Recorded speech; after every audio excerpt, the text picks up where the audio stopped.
Creo que es interesante hacer digamos, un starting point, un punto de partida del contexto económico en el que nos movemos, para que luego la reflexión, de alguna forma, pues tenga ese fundamento. Si me dejáis, hago una serie de pinceladas y luego pediré si estáis de acuerdo con ellas y empezamos el coloquio. Tenemos un contexto económico absolutamente incierto, o muy incierto, que está caracterizado por una fatiga del ciclo económico que se pone en marcha después de la crisis de 2008, una fatiga que se ve en el volumen de comercio internacional, que ha bajado en los últimos años, pero también en países como Alemania, que están en una situación de casi recesión técnica. Otro de los elementos es, hay una serie de elementos críticos que, como el Brexit, como la guerra comercial y de divisas entre Estados Unidos y China, la inestabilidad de los emergentes, que cada uno de ellos por sí mismo tiene entidad suficiente como para provocar una crisis internacional, y que siguen como nubarrones acechando alrededor de la idea de que puede haber una recesión global en ciernes. Si aterrizamos en Europa, observamos unas economías muy endeudadas y, por tanto, con poco margen fiscal para hacer frente a tiempos complicados. Una situación política complicada también, en la que, estamos con sociedades, llamémosle aburguesadas, que son muy reacias al cambio y, en todo caso, a hacer nuevos sacrificios después de los que ya se han realizado o han tenido que sufrir después de la crisis de 2008, y una política monetaria que está casi agotada, que después de una década de llevar la responsabilidad del crecimiento económico en Europa y de tener que salvar al euro de una situación muy complicada, vemos que está agotada en cuanto a sus herramientas. Cualquier observador externo podría decir que estamos próximos al jaque mate, que la situación no es la idónea. En este contexto, mi pregunta, y empiezo por ti, Luis, y luego ya empezamos el coloquio normal. ¿Cómo valoráis, si os parece bien, que este sea un poco el contexto económico de partido, si queréis, añadir o matizar o enmendar algo? Y segundo, en este contexto, la credibilidad, la estabilidad, la solvencia del euro se hace clave. ¿Cuál es el estado de salud del euro a día de hoy, y con una mínima perspectiva de lo que ha pasado en los últimos años? Luis. Bueno, yo no tengo realmente nada sustancial que añadir o que modificar o que enmendar a lo que tú has dicho. Estoy de acuerdo con esa descripción. La verdad es que hace un año, si esta reunión la hubiéramos tenido hace un año, parecía que el BCE había conseguido gran parte de lo que quería conseguir, ¿no? Y que la economía europea, de la Unión Europea, pues iba bastante bien. Podía ir mejor, pero no iba mal, ¿no? Entonces, el cambio que ha habido en el último año, los últimos 8 o 9 meses, ya en el curso del 19, es un cambio que no es muy sencillo de explicar, ¿no? Debe tener causas muy complejas, porque no hay ninguna causa que puedas considerar que es la causa de este frenazo, ¿no?, económico. Pero es donde estamos. Donde estamos es en una economía europea que claramente va a crecer muy poco, si algo, en lo que queda de este año. No estamos en recesión en el conjunto de la Unión Europea. Técnicamente está en recesión en Italia, pero en fin, recesión o no recesión, lo importante es que el bloque franco-alemán, que es el motor de la Unión Europea, pues este año va a crecer en torno al 0,5, no se sabe muy bien, pero en fin, digamos, mucho menos de lo esperado y mucho menos que hace un año o 2 años, ¿no? Entonces, eso sí que es un cambio importante, que es un cambio que, claro, que ha arrastrado o que ha impulsado los cambios en la orientación de la política monetaria, de los cuales hablaremos, creo, después, ¿no? De forma que yo creo que estamos en un frenazo inesperado, para decirlo así, cuyas causas son complejas, son las que tú has mencionado, mezcladas no sé en qué proporciones realmente. Y en cuanto al euro, Yo realmente el euro, digamos, como divisa, digamos, como símbolo y como máxima realización de la Unión Monetaria, no corre peligro en este momento. Si comparamos hoy con el año 12 o el año 13, pues no estamos en una situación en que el euro está sólido, no hay ninguna amenaza existencial sobre el euro de ningún modo, de forma que el euro está ahí, no hay ningún temor a que eso sufra ningún accidente grave, como se temía el año 12 o el año 13. Otra cosa es cuál va a ser su evolución en tipo de cambio. Como todos sabemos, predecir tipos de cambio es la cosa más difícil que hay en economía, realmente, o en predicción económica, ¿no? Es muy difícil, ¿no? Pero yo me atrevería a decir que no veo en este momento ningún factor en relación con el dólar, que es lo clave, que permita predecir que va a haber una caída o una subida del euro frente al dólar. A mí me parece que en esta situación en la que estamos, lo normal es que el tipo de cambio euro-dólar siga más o menos donde está. Eso, unido a que no hay ninguna amenaza existencial sobre la Unión Monetaria o sobre el euro en este momento, me parece que nos da por ahí alguna tranquilidad. Román. Pues tampoco discreparía del análisis que has hecho inicialmente.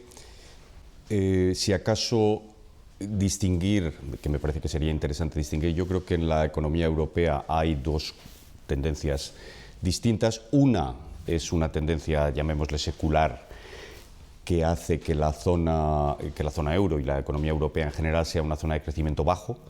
Yo creo que eso habría que analizar individualmente las razones por las que ellos son así. Hay razones poderosas. Yo creo que la propia evolución demográfica, la tendencia de la productividad, el hecho de que la fuerza de trabajo ya está empezando a disminuir en muchos países y que probablemente va a disminuir en el futuro, el peso del sector público, el hecho de que la economía europea por construcción es una economía con una carga impositiva más alta por la propia dimensión del sector de la economía del bienestar, etc. Yo creo que hay razones de fondo por las cuales la economía europea secularmente va a ser en los próximos años, con independencia del ciclo económico, una economía de crecimiento tendencialmente bajo y históricamente bajo. Eso es una cuestión. Es verdad que en el corto plazo algunos de los elementos que han llevado a la expansión o la pequeña expansión económica que hemos visto después de la crisis de la zona euro se han visto muy afectados por elementos que comentabas. La guerra comercial, yo creo que la parte más dinámica de la economía europea, en particular en Alemania, es una economía muy abierta y muy exportadora, muy volcada en bienes de capital y automóvil, en fin, productos industriales, y esto está sufriendo de una forma desproporcionada la incertidumbre de la crisis comercial. El elemento del Brexit, difícil de cuantificar, pero sin duda un elemento de confianza. La crisis política, que en algún caso, como el caso italiano, es una crisis política unida a una crisis económico y financiera, pues todo esto en conjunto hace que ese elemento un poquito, digamos, de impulso que habíamos visto desde el año 2014, por ejemplo, pues en el último año, efectivamente, en los últimos 12 meses lo hemos visto. Pero me parece que sería interesante, sobre todo también a la hora de ver la evolución del propio euro, distinguir ambas cosas, porque con independencia, como digo, de estos shocks de todo tipo, yo creo que hay un factor que debemos ver, que es que probablemente vamos a ver una economía europea creciendo poco en las próximas incluso décadas, ¿no? En cuanto al euro, la crisis existencial no se puede ver, a mi juicio, separada de la crisis financiera del año 2008. Yo creo que la crisis de 2008 se transmuta en una crisis interna de la zona euro por razones completamente idiosincráticas de los propios defectos de construcción. Esa crisis, luego podemos discutir en detalle, creo que en su formulación del año 2010-2011 ha quedado atrás, luego ya veremos lo que queda delante. El euro en estos momentos no se considera en peligro, la población en ningún caso, y el Eurobarómetro, las cifras del Eurobarómetro dejan claro que la población sigue estando a favor del euro. Lo hemos visto en casos incluso de crisis agudas. En el caso griego, por ejemplo, no hubo un consenso social contra el euro, no lo hay en ningún país europeo en estos momentos, y yo creo que desde el punto de vista, que se me parece un punto de vista importante, que es que no ha habido, a pesar de los problemas económicos, un vuelco de la opinión pública en contra del euro. Al contrario, yo creo que en muchos casos se ha visto el euro como un mecanismo de protección. Si vemos las crisis financieras o los efectos de las crisis financieras en los países que bordean al euro, en Hungría, en los países bálticos, etcétera, pues vemos que tampoco el estar fuera del euro les protegió en un momento determinado frente a los efectos de la crisis financiera. Eso me parece importante en el largo plazo. Yo creo que después de un episodio muy complejo salimos con una confianza que todavía se mantiene en el euro. Creo que es interesante el planteamiento, sobre todo de cara a cuando hablemos más adelante de cuál es la política monetaria que esperamos en el futuro, porque el planteamiento que tú has hecho sobre el estancamiento secular en Europa, de alguna forma, es una de las dos grandes líneas de pensamiento que han estado sobre la mesa en los últimos años y que han estado de alguna forma bueno, pues criticando o apoyando las medidas que está tomando el Banco Central Europeo. Será interesante porque de alguna forma has planteado una situación muy Japón, ¿no? Es decir, y vemos que ahí la política monetaria juega un papel muy descriptible, ¿no? Entonces, bueno, lo hablaremos más adelante, pero creo que es un punto. Entonces, a pesar de todo, y a pesar de que los dos estáis de acuerdo en que no hay una duda existencial en contra del euro, tampoco la había en 2008, las cosas como son, luego se fue generando tal, sí que sigue existiendo una cierta sensación de fragilidad en torno a esa arquitectura institucional del euro que hemos dicho que en principio se puso de manifiesto a partir de 2008 que estaba inconclusa, ¿no? A partir de ese momento se han hecho muchísimas reformas sobre el euro, o alrededor del euro.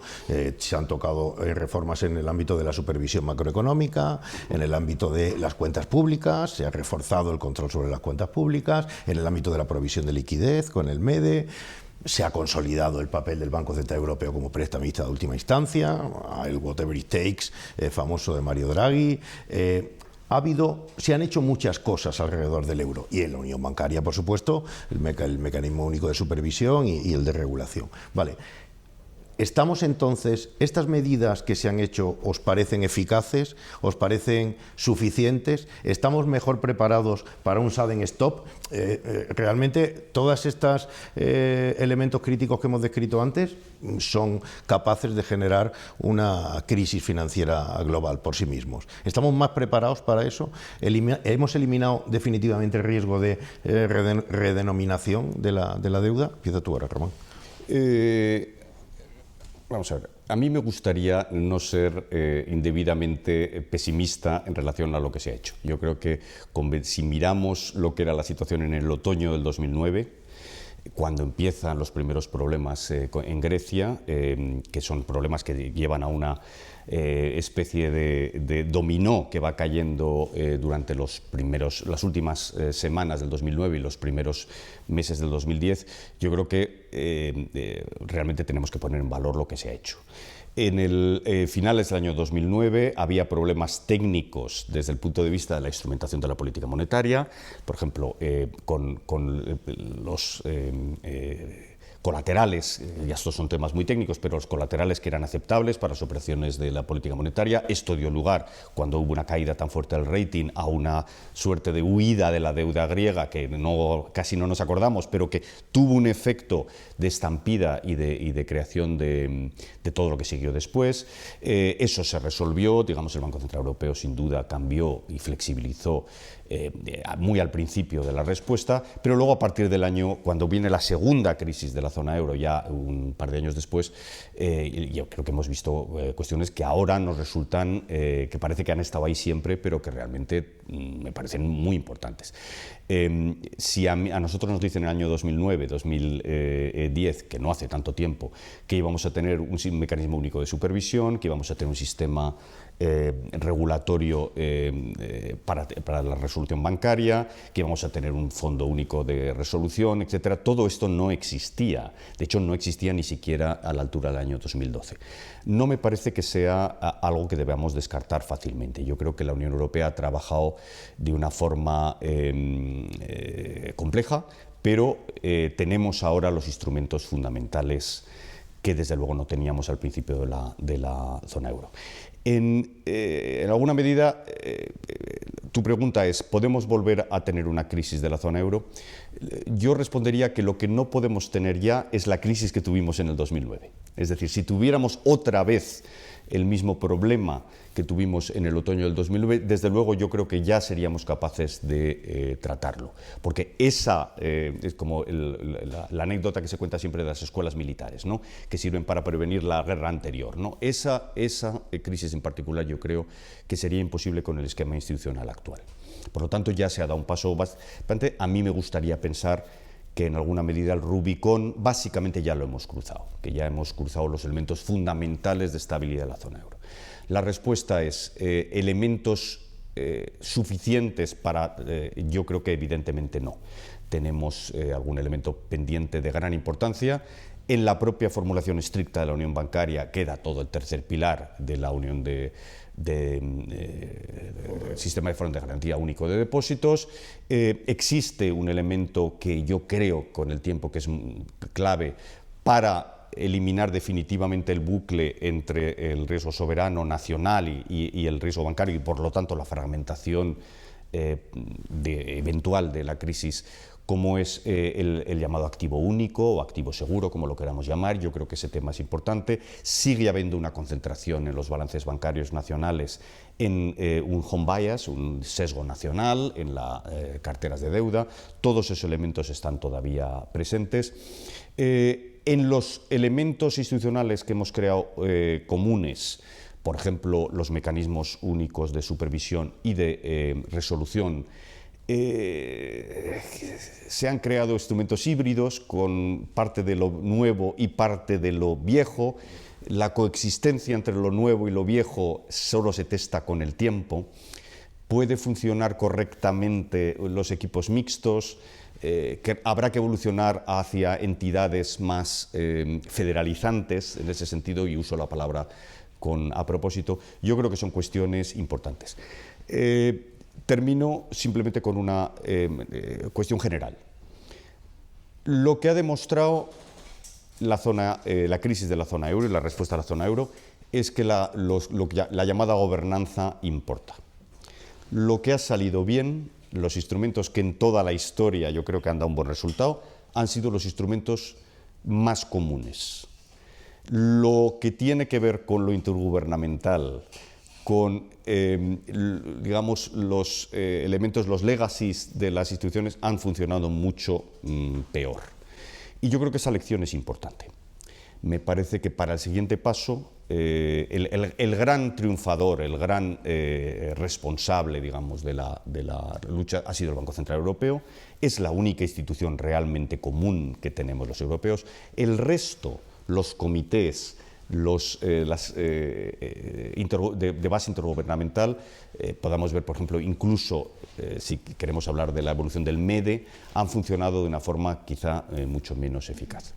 Yo creo que la lección es importante y desde el punto de vista institucional pues tenemos que tomar buena nota. Dicho esto, la Unión Europea solo da saltos hacia una mayor supranacionalidad en época de crisis, y esta es una lección que probablemente nos impone también un poco de prudencia. Es decir, quizá no podemos esperar grandes cambios. Desde luego preferiría yo que lo diéramos en una situación cómoda que tener que esperar a una crisis eventual para dar un salto institucional anterior. Pero me parece que es una lección, yo creo, que no deberíamos olvidar, ¿no? Luis, ¿cómo valoras entonces la situación ahora después de las reformas que se han tomado, si realmente podríamos afrontar una situación tan crítica como la que pasamos en 2009, con los elementos que tenemos, que comparto todo lo que ha dicho Román, pero yo añadiría que las economías nacionales están ahora bastante más endeudadas, las públicas, que en el año 2009, por lo menos en el caso de España, ¿no? Y que esto complica también un poco luego el panorama, ¿no? Sí, esto último es evidente, es muy importante. Yo, en algunas presentaciones públicas, resumo lo que ocurrió en España y cómo se resolvió la crisis en España con una cifra que es muy fácil de entender. Claro, que el año 6-7 estábamos con Finlandia éramos con Finlandia el país más virtuoso de Europa, con el 36% de deuda PIB, estamos casi en el 100%. Es decir, que la crisis se ha resuelto subiendo la deuda pública del 40, digamos, al 100%. Ese es el resumen de la crisis en 7 años, ¿no? Y claro, pues no estamos ahora como estábamos entonces. Pero en fin, aparte de esto, yo empezaría por lo que, en el punto que ha terminado Román, que es de todo lo que se ha hecho y de todas las instituciones europeas que han participado y que han trabajado y que siguen trabajando ahora, el BCE es, por supuesto, la institución básica, la institución central, la institución europea, la Unión Europea. Es más importante, pues en fin, es un modo de hablar, ¿no? Pero más relevante por lo que hace y lo que, si lo hace bien y lo que puede hacer mal, y lo que puede hacer y lo que no puede hacer, ¿no? El BCE ha tenido una actividad intensísima en los últimos años, ¿no? Desde luego, pero se puede resumir en dos apartados, 2 capítulos. Uno es crear el MUS, claro, crear el mecanismo de supervisión, que eso se cuenta así, pero eso es un trabajo enorme. Crear de la nada un aparato de supervisión común con 3.000 empleados en apenas 2 años, 3 años, eso es un trabajo verdaderamente, en fin, muy, muy importante y yo creo que muy bien hecho, ¿no? Todo tiene en la vida sus problemas y todo es mejorable y todo tiene sus fallos, pero en conjunto yo creo que en este momento la existencia del mecanismo único de supervisión anclado en el BCE es un elemento de estabilidad y de confianza y de seriedad en el trabajo del BCE y del sistema financiero europeo, ¿no? Sistema bancario europeo. Por consiguiente, yo creo que eso es un gran logro, me parece que es indiscutible. Y luego es también indiscutible que el BCE ha mejorado y ampliado y refinado y diversificado sus instrumentos de actuación. De lo que era el BCE y su actuación en el año 2003-2004 a lo que es ahora, hay un mundo. No me extiendo ahora porque a lo mejor luego hablamos de eso, pero realmente creo que ahí ha habido un trabajo enorme y muy bien hecho y también, insisto, todo tiene sus fallos y sus limitaciones, pero el BCE es ahora un banco central con una capacidad de actuación, una capacidad operativa de actuación, una capacidad de influir en los mercados muy superior a lo que era hace 5 o 6 años. ¿No? Con un balance crecido, ¿no? Porque esto es así, ¿no? Pero igual que la Reserva Federal, igual que Banco de Japón, igual que Banco de Inglaterra, ¿no?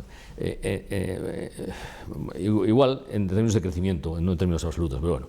Entonces, yo creo que si creemos que esto es verdad, a mí me parece que esto que ha hecho el BCE, junto con cosas que se han hecho en toda la gobernanza fiscal, en todo lo que es reglas fiscales, coloca a la Unión Europea, a mí me parece, en una situación mejor. No diré a salvo de cualquier crisis, pero mejor que hace 10 años, eso me parece que no tiene ninguna duda, ¿no? Otra cosa es que, claro, todo tiene sus límites. Entonces, yo realmente creo que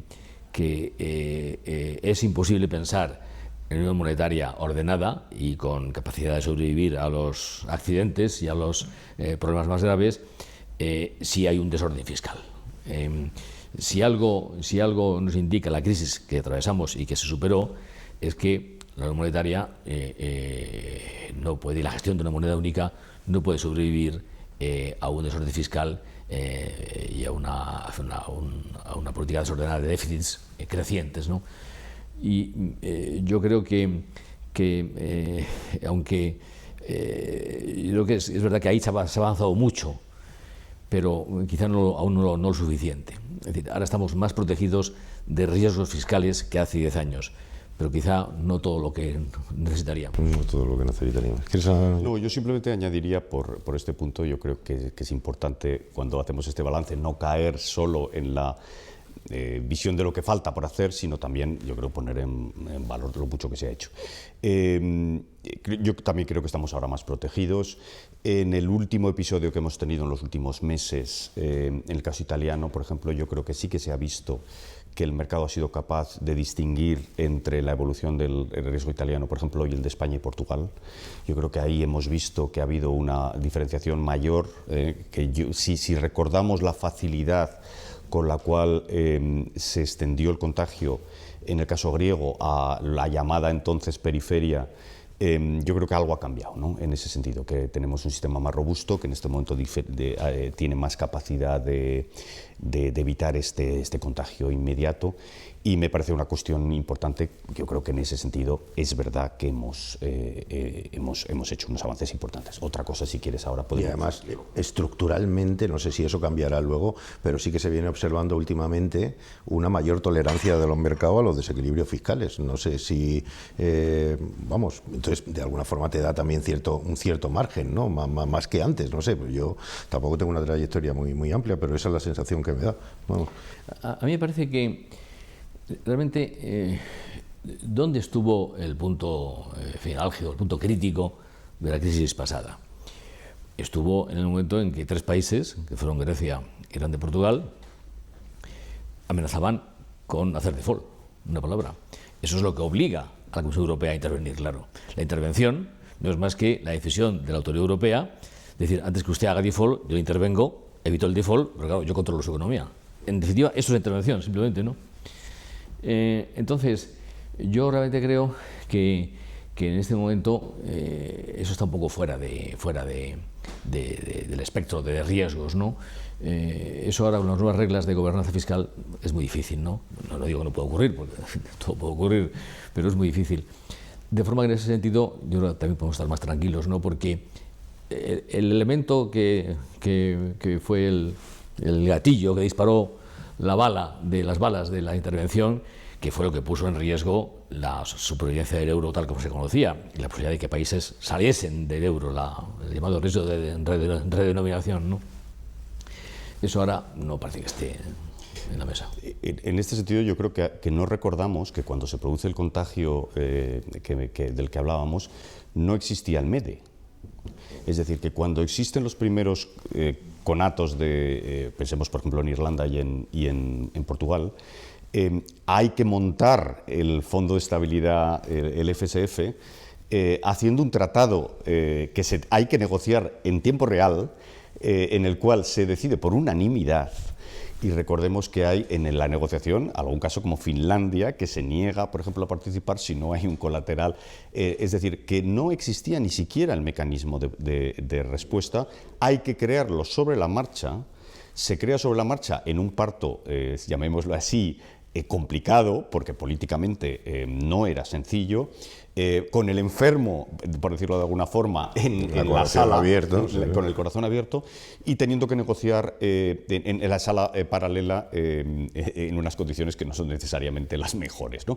Claro, todo eso ya no existe. Es decir, meses después ya el Fondo de Estabilidad Financiera se transmuta en el MEDE, donde ya la unanimidad desaparece, donde ya la toma de decisiones es distinta, el MEDE se dota de fondos. En estos momentos ya el arsenal es distinto.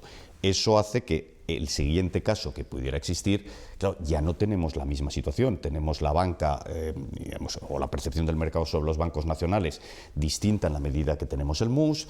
El MEDE está disponible, operativo y con un track record ya y una cierta credibilidad, con capacidad de financiarse en el mercado, con una tradición ya establecida, con un diálogo con los gobiernos nacionales, con un liderazgo reconocido, en fin.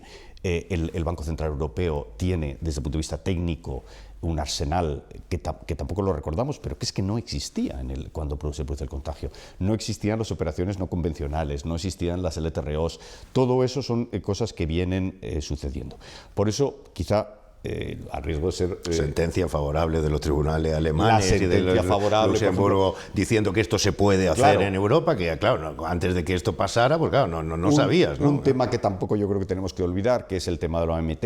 Es decir, OMT no existe, digamos, o no se ha llegado a poner en parte, no, digamos, desde el punto de vista concreto, pero al menos, y esta es una consecuencia, desde luego, de las palabras de Draghi en Londres, el concepto existe, ya se ha testado en los tribunales su compatibilidad con los tratados, y por lo menos desde el punto de vista de la artillería disponible en una situación de emergencia, pues existe conceptualmente mucho más elementos que los que había.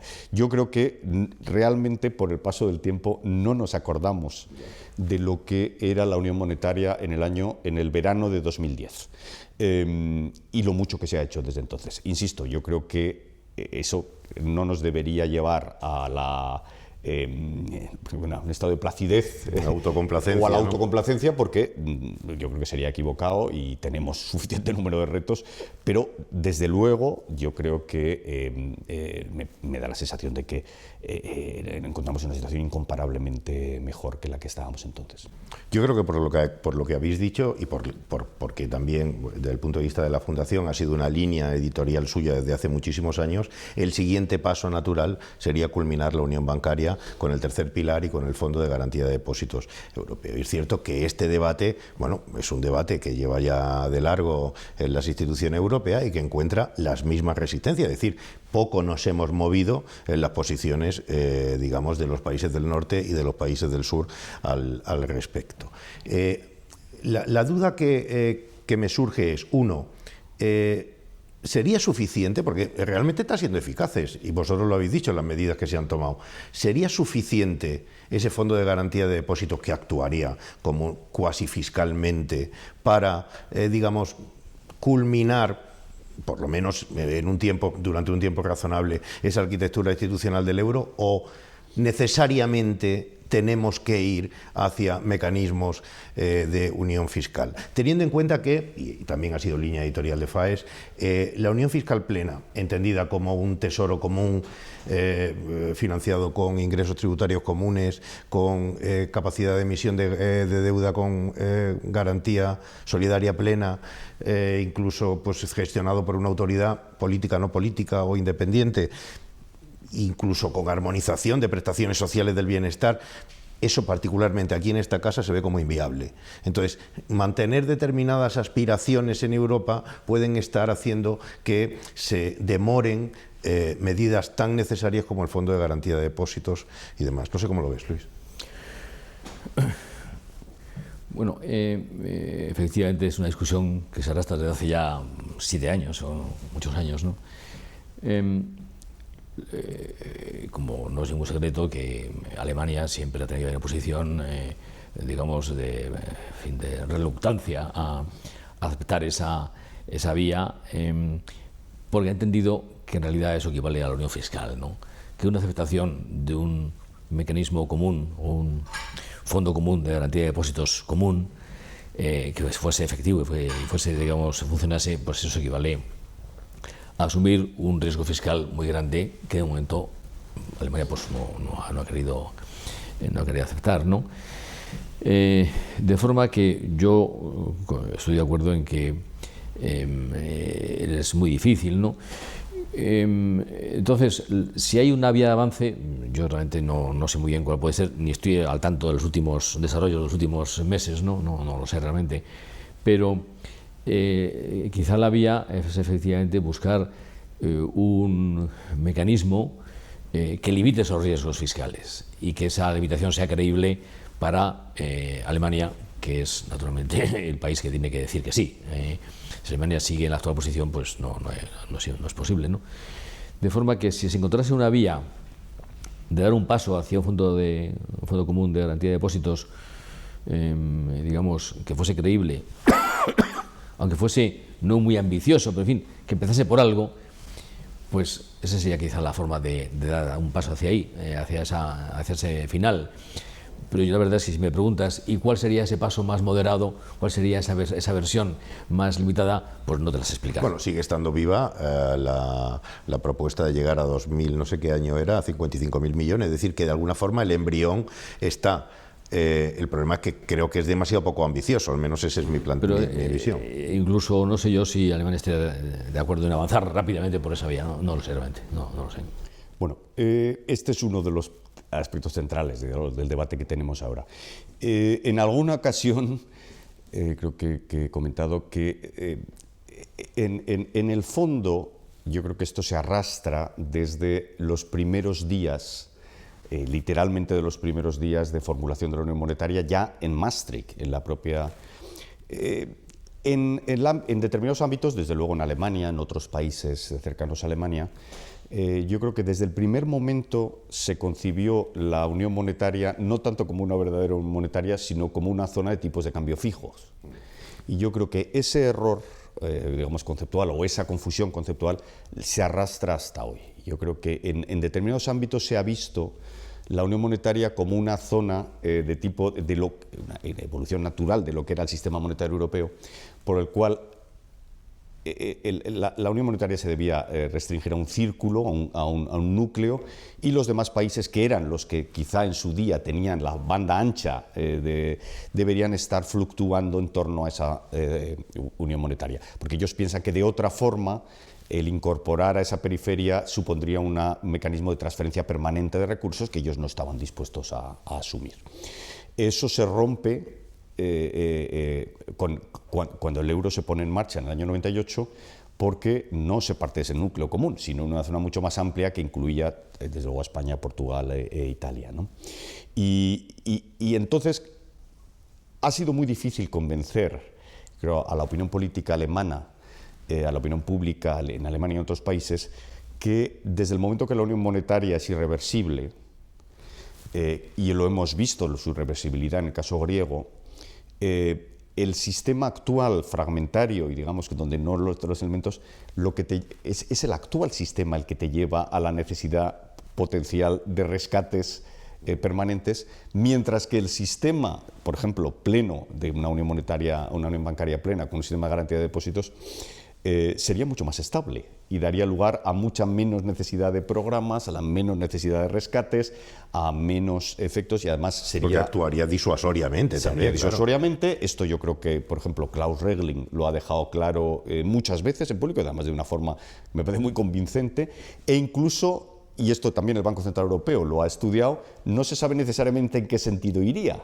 porque siempre parece que damos por hecho que iría, digamos, los rescates del centro a la periferia, mientras que con un sistema de garantía de depósitos, si lo echamos hacia atrás, Alemania hubiera sido probablemente uno de los países que hubiera más beneficiados, y probablemente otros países sorprendería que no es el caso. Por lo tanto, ni siquiera ex ante podemos saber en qué flujos irían las posibles transferencias de un sistema de este tipo.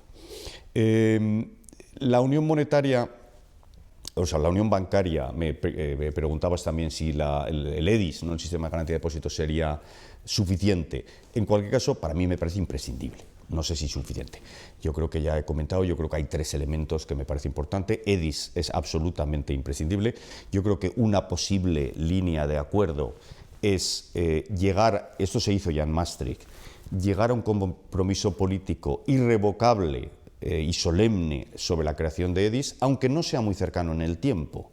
A mí me da la sensación de que lo que para el mercado sería la señal más poderosa sería el compromiso político. Da igual que sea en el año 25 o en el 2030, mientras el mercado sepa que en algún momento del tiempo el sistema va a estar plenamente. Y en ese tiempo, digamos, eliminar el miedo a la llamada reducción de riesgos, que para determinados países les parece que es una válvula política de seguridad para sus contribuyentes, etc. A mí me parece que esto podría ser una determinada solución. Yo creo que en un momento dado se trabajó en esta línea.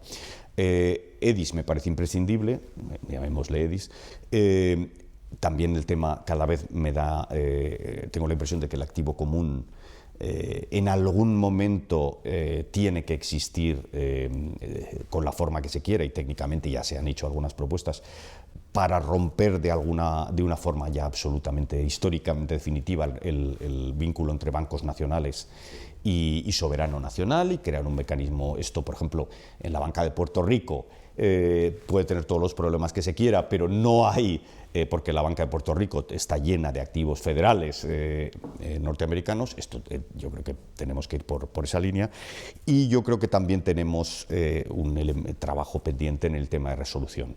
Yo creo que la resolución es un mecanismo nuevo, se ha testado, como se sabe, en un caso, pero es un mecanismo nuevo. Todavía estamos viendo que a la hora de poner en marcha mecanismos de resolución existe un mecanismo institucional todavía nuevo y una cierta maraña de confusión entre las normas europeas de resolución y los mecanismos nacionales de insolvencia, que en el mundo real, cuando hay que tomar decisiones en días o en horas, todavía no está suficientemente clarificado. Esto requiere tiempo, probablemente, como todo en la vida europea, pero el mecanismo de resolución creo que es un área que todavía no hemos llegado al punto final, Y por lo tanto, en mi opinión, contestando a tu idea central, unión bancaria, EDIS, activo único, mecanismo de resolución. Yo creo que estos son terrenos pendientes.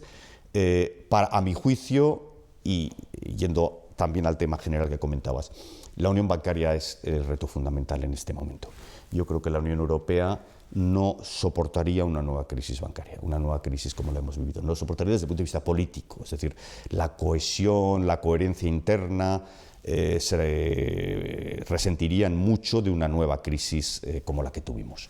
La opinión pública mismo no entendería qué está pasando y por qué no se ha hecho más. Por lo tanto, me parece que es fundamental un tesoro común en sentido estricto, con una política de gastos e ingresos impositivas, etcétera. Yo creo que nunca ha estado desde el año 57 en la arquitectura europea. No iremos probablemente ni siquiera en el futuro más distante a una estructura de este tipo. Tenemos que buscar instrumentos ad hoc, puesto que la Unión Europea históricamente es ad hoc. Otra cosa es qué papel tiene que jugar el MEDE, por ejemplo, en todo este esquema, que en qué medida el MEDE puede ser un embrión de este activo común. Ahora, yo creo que la pista de una política fiscal común, en el sentido de un gobierno federalizante, que en un caso de crisis se dedique a hacer vías de tren o a hacer aeropuertos o a construir carreteras, yo eso no creo que esté en la agenda. No funciona, digamos, con la mentalidad europea, que sigue siendo una confederación o como queramos llamarla, una estructura política sui generis, y no lo veremos. Dicho eso, me parece que el mecanismo de estabilización que se está proponiendo como parte del gran instrumental europeo puede tener un factor contracíclico importante. Yo creo que deberá ser sin duda parte del instrumental, pero que si ahora, en este momento, tras el shock de la crisis última, tenemos algo que hacer, es completar la unión bancaria. A mí me parece que eso es crítico, es fundamental, y que la atención del ECOFIN y del Eurogrupo al nivel de presidentes de gobierno tendría que estar centrada en acabar con esto. Es verdad, lo comentábamos antes, que políticamente, cuando no hay situaciones de crisis, la historia de Europa nos dice que la atención política cae, y eso es cierto, pero yo creo que no deberíamos perder.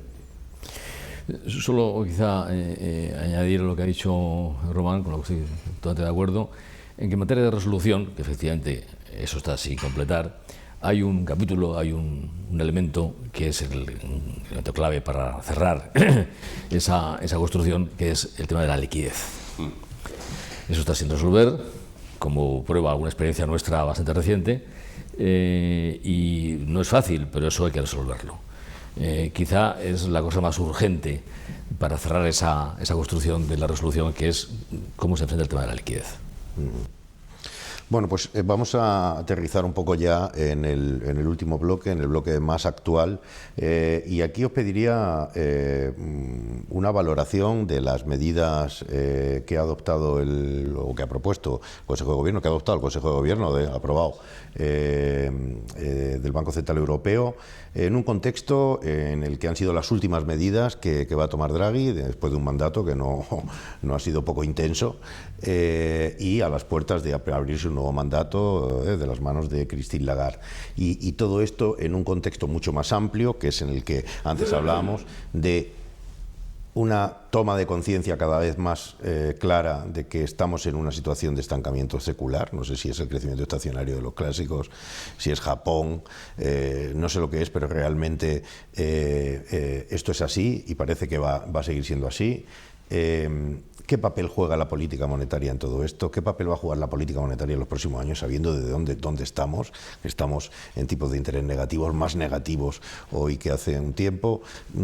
¿Cómo lo veis? Luis. Bueno, este año, 2019, hemos vivido un giro de la política monetaria, en fin, muy marcado y muy evidente, que refleja un giro, claro, un cambio en la posición económica de Europa, ¿no? De la Europea. A comienzos del 19 todo apuntaba a que íbamos a hacer una normalización de la política monetaria.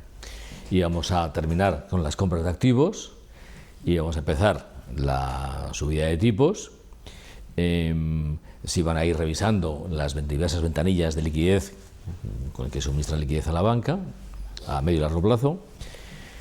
Bueno, era un camino de normalización, ¿no? En enero. Hoy es realmente todo lo contrario. Las últimas medidas aprobadas por el Consejo del BCE y la última conferencia de prensa de Draghi, donde lo ha explicado muy bien, pues cuenta este giro, este cambio de orientación. ¿Por qué? Pues básicamente porque ha habido un cambio en la economía de la Unión Europea, tanto en materia de crecimiento como en materia de inflación.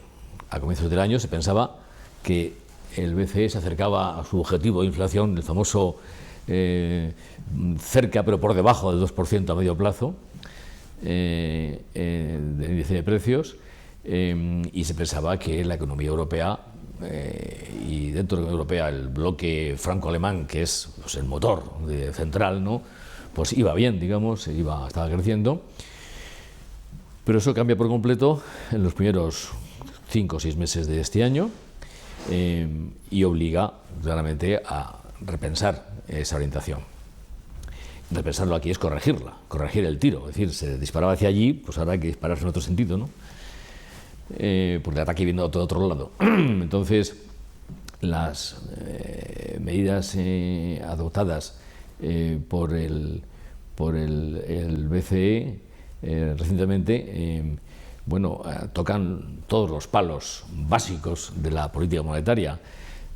Ha tocado el forward guidance, la orientación de tipos de interés, donde claramente ayer, hace unos días, Draghi insistió en que la orientación de tipos de interés moderados y a la baja se mantendrá un tipo indefinido, el tipo que haga falta, no se pone límite temporal a esa orientación de tipos a la baja.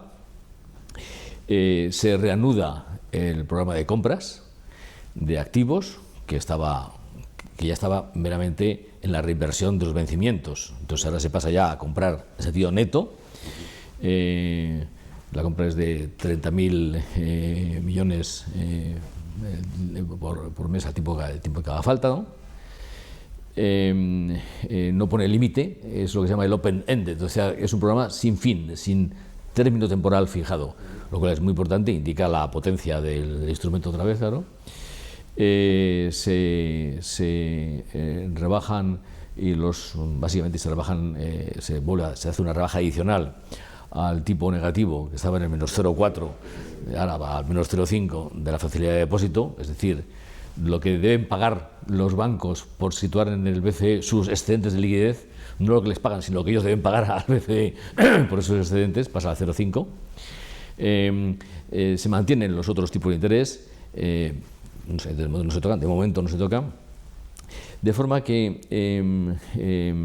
la orientación de la política monetaria pasa a ser otra vez expansiva, fuertemente expansiva, ¿no?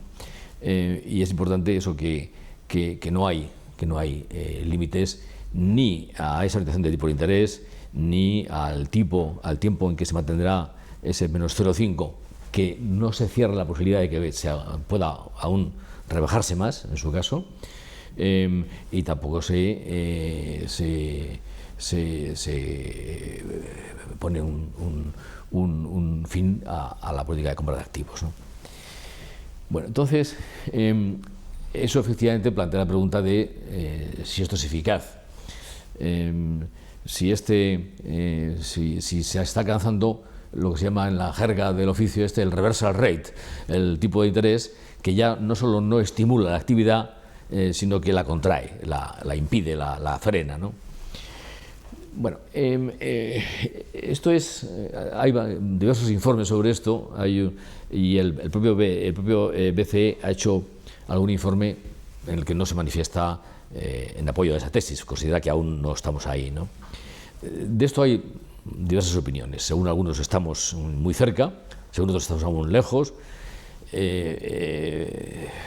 Yo creo que es verdad que los tipos negativos afectan aún a una cantidad pequeña de depósitos. Eso hay diversas estimaciones, pero no es aún, digamos, algo, por así decir, dramático. No afecta aún a muchos depósitos, ¿no? Pero afecta a algunos, evidentemente, ¿no? Y desde luego afecta a la rentabilidad que pueden obtener pues, fondos de inversión, fondos de pensiones, y de eso esas instituciones y bancos, en un sentido bancos un poco menos, pero bueno, y bancos están afectados por todo esto, ¿no? ¿Están afectados de un modo grave? No todavía. Da la impresión, según lo que uno puede, en fin, calcular y averiguar, ¿no? Y según el propio BCE. Pero claro, esto es una cosa que puede cambiar y que si seguimos en esa línea, pues llega un momento en que puede haber ahí algún problema más grave, ¿no? Pero claro, ¿qué hacer? Pues según en su última conferencia de prensa, Draghi expresó que había habido un acuerdo muy amplio, un consenso muy amplio en todas las medidas, menos, lo dijo claramente en la conferencia de prensa, en la reanudación de la compra de activos. Y ahí hubo diferencias, opiniones más diferenciadas, ¿no? Vale, esto también es lógico, ¿no? Pero en conjunto, yo creo que el BCE ha tomado estas medidas porque parece que son las medidas, digamos, lógicas, dada este cambio en la coyuntura económica y está otra vez situarse lejos del objetivo de inflación y este bajo crecimiento que vamos a tener el año 19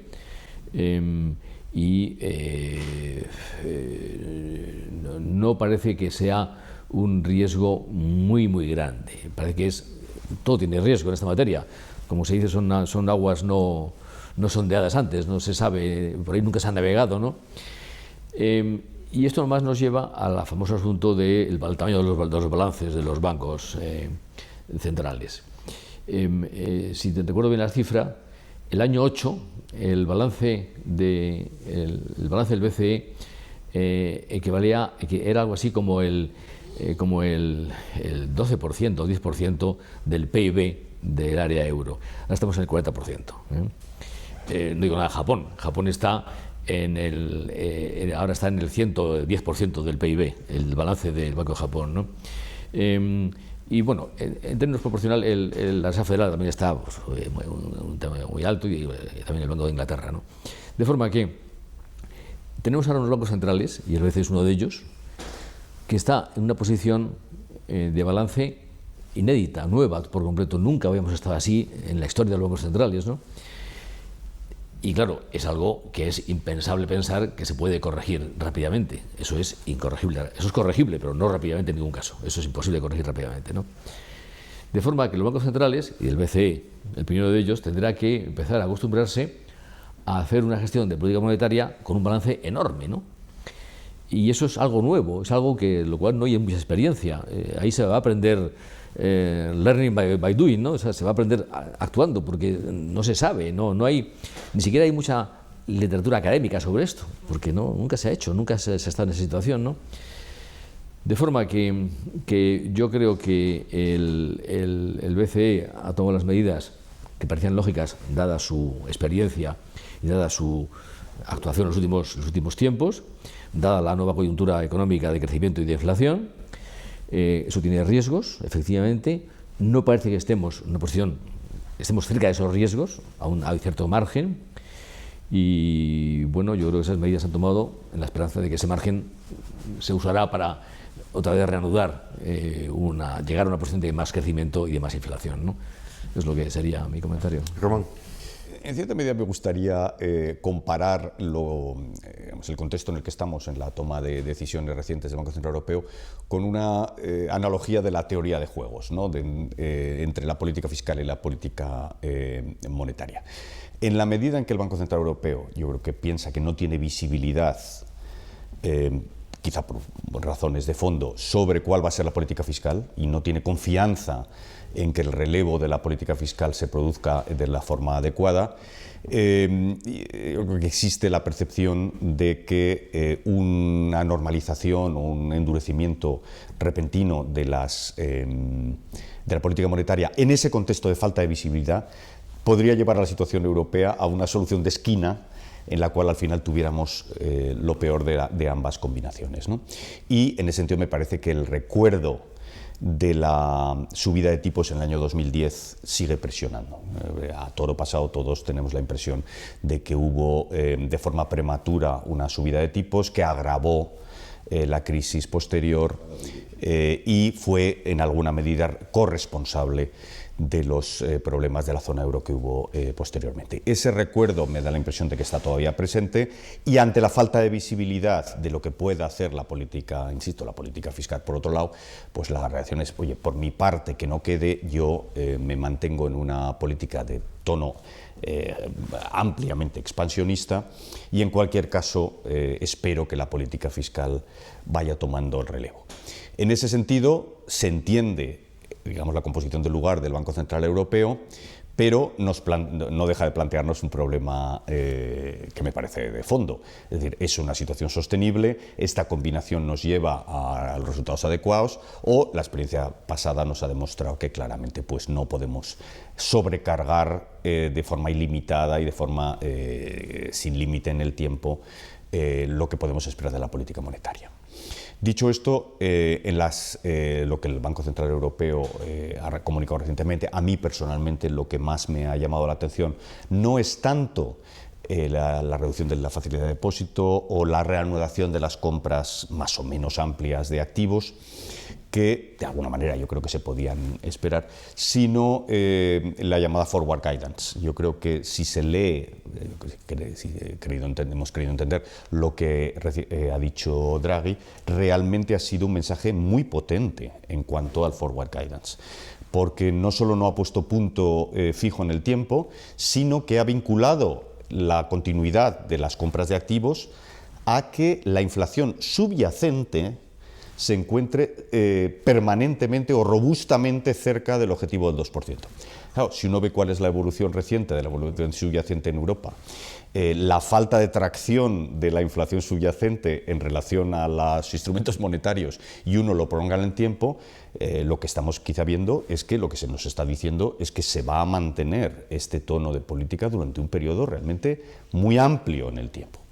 Y leyendo el mensaje, esto quiere decir que podemos hacernos una expectativa de una política muy acomodaticia durante un periodo realmente muy largo, que plantea problemas de todo tipo, en particular sobre la evolución en el sistema bancario. La economía europea transmite las señales a través del sistema bancario. El sistema bancario ya está empezando a mostrar en las valoraciones, por ejemplo, alguna señal que yo creo que el propio Banco Central Europeo ha intentado corregir en alguna medida o mitigar con las TLTROs y con el sistema de segmentación de las reservas, etcétera.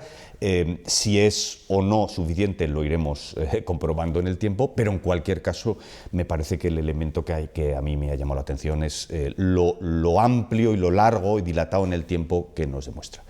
Aquí este dilema de juegos que mencionaba antes tendrá que resolverse de una forma compleja. Europa no es Estados Unidos, donde hay un único tesoro con una política fiscal fácilmente identificable. Es un mecanismo, una construcción compleja, y yo espero o esperaría que la nueva presidenta del Banco Central Europeo use sus conocimientos y cercanía al mundo de los responsables de la política fiscal para que este diálogo sea eficaz, que pueda, ya sabemos que tiene complejidades que todos conocemos.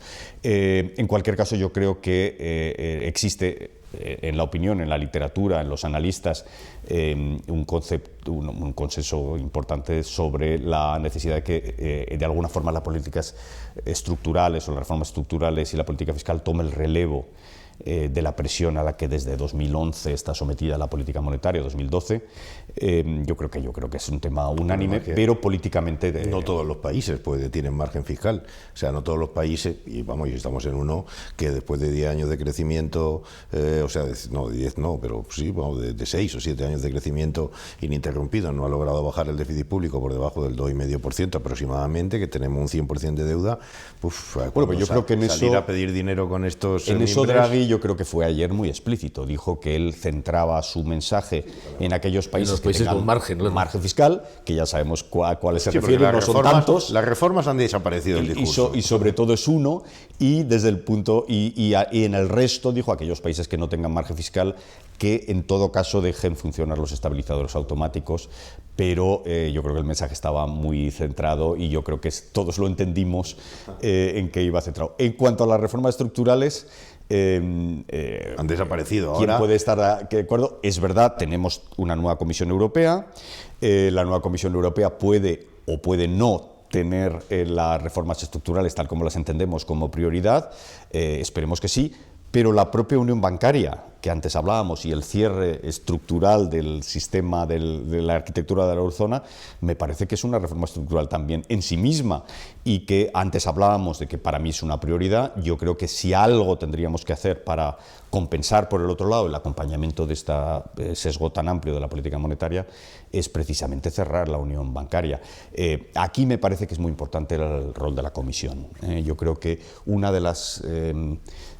quizá, digamos, por mi experiencia en el lado más político, uno de los aspectos que a mí me ha parecido menos satisfactorio del tratamiento de la crisis de la eurozona ha sido que se ha volcado mucha parte de los instrumentos en mecanismos de tipo intergubernamental y a expensas del poder tradicional de la Comisión Europea. Yo creo que ya llevamos 50 o 60 años de integración europea sin una Comisión Europea, que es la gran creación de la Unión Europea. No puede funcionar con base puramente intergubernamental. Al final, el resultado es el veto, el bloqueo, y yo tengo la confianza, querría tener la confianza de que la nueva Comisión Europea entienda que este es el tema. No sabemos si ser optimistas o no. En los discursos recientes de las primeras medidas no se ha mencionado necesariamente la zona euro como prioridad, pero espero que la otra cara de la política monetaria sea una agenda de la Comisión, de la nueva Comisión, que va a entrar ahora en un mes en funcionamiento, y que tome realmente el terminar la eurozona como la gran prioridad en el ámbito económico.